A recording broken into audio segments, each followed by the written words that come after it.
I saw a tease tweet, the one that Max read out loud, and I replied with a phrase that Davey Niddle taught me when I was an undergrad.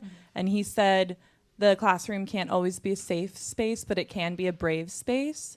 And I like to think of ModPo as a brave space where people are encouraged and inspired and have the courage to speak and always be listened to. So I think being listened to is one of my most appreciated aspects of ModPo. Al started out by saying, this whole event by saying we're celebrating this, and you were holding up a physical copy of a book, but you obviously also meant the word this, which is so important to this course. And if anyone has followed, I remember many, many discussion threads on the word this, and it seems to me that one of the things that's happening here, and one of the things that's made just an unbelievable impact on my entire lifetime of teaching, is that this is the kind of teaching and learning that is attentive, radically attentive to each discrete moment, this moment, and then the next moment, and then the next moment of this. I have to say, I love the pace of these conversations. You're incredible at keeping a conversation going. One thing that happens to me when I've done it before with you, these conversations about poems is, wait, this is great, but can we go back to the poem? Because so many inquiries and avenues of thought are opened up by the conversations that I kind of want to return to the Armentrout. I want to go back to the to the Pound poem that we didn't talk about, Stevens, etc. So that also is another way of keeping us engaged. It's like it's like I'm supercharged, and I know that going back to the work, I will bring this energy back to my reading experience, and that it's being generated collectively is absolutely astonishing and miraculous. So thank you. One of the things that I think is a great talent of yours, Al, is not only the openness that I talked about in terms of the ways of thinking of Stevens and his relevance to Black existential crises, which is interesting, is you're a very excellent synthesizer of information from different sources so that everybody feels included.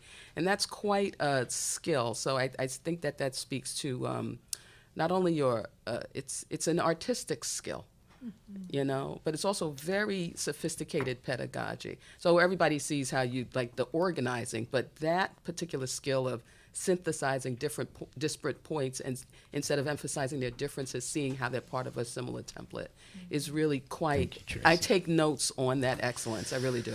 As a poet with autism, I want to note the inclusivity of everything here, both in the room, in ModPo, at Writer's House, and at Penn. It's an extraordinary opportunity. As a first-generation college student in my family who did not finish college, I know that I could not get an interview at a place like Westchester, but I get to teach here. None of this would be possible if someone hadn't messed with the form that they inherited. Coursera did not imagine ModPo. Al Filreis imagined ModPo. And that is an act of poesis on an incredible scale. So thank you. Generosity really is the word for that. It is an act of making. It is an act of remaking the way we think, the possibilities for how we interact. And I am forever grateful for this. So ModPo is of hundreds of thousands of minds, like a tree. So I think if you know Al, as many of us do, you know that the word teaching assistant doesn't mean I have a grad student who can like grade my papers for me. That's like not what it means to you at all. What it means to you is I'm going to give you the gift of this pedagogy, and now you're going to do it too. So if you take ModPo, if you're a TA, if you're a community TA, even if you're just a student who comes back again, if you take the kind of lessons of this class along with you, when you called me into your office 10 years ago to say like, hey, we're doing this thing this summer. Like, do you want to come? Do you want to do this? I had no inkling in that point that like teaching would become my life's work. But this is where I found that. I think because we started this webcast with 13 ways, I've been I think something Irene said made me think of 5, and that stanza goes, I do not know which to prefer, the beauty of inflections or the beauty of innuendos, the blackbird whistling or just after. And I'm just thinking about the conversation that ModPo creates, and that the poetry, the poems, is the whistling. And what we do here is the just after. And the poems in themselves, like, that ends, they're finite. But the just after is infinite, and it keeps going. I just want to echo what's been said about radical inclusivity, and I'm just overwhelmed, kind of in awe with the amazingness in this room. And when I say the room, I mean the ever expanding room. So those of us who are here, those of us who are Zooming in, those of us all over the world, the person tomorrow or in 10 years from now who's going to join the conversation. And I just have a lot of gratitude. And I want to say thanks to Al also for this combination of brilliance and the ethos of benevolence.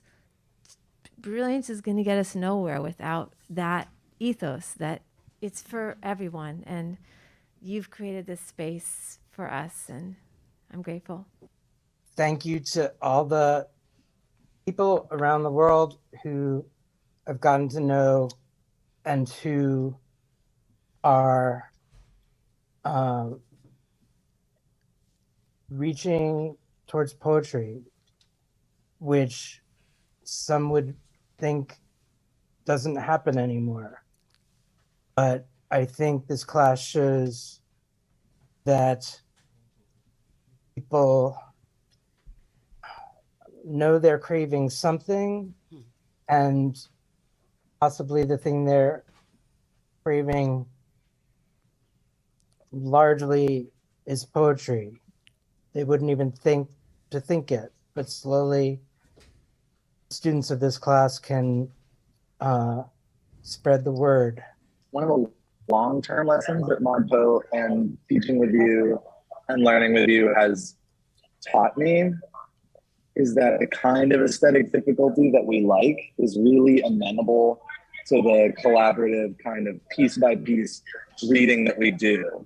Because I feel like when you first step into it, it's sort of weird. It's a kind of like getting to learn the language of it a little bit.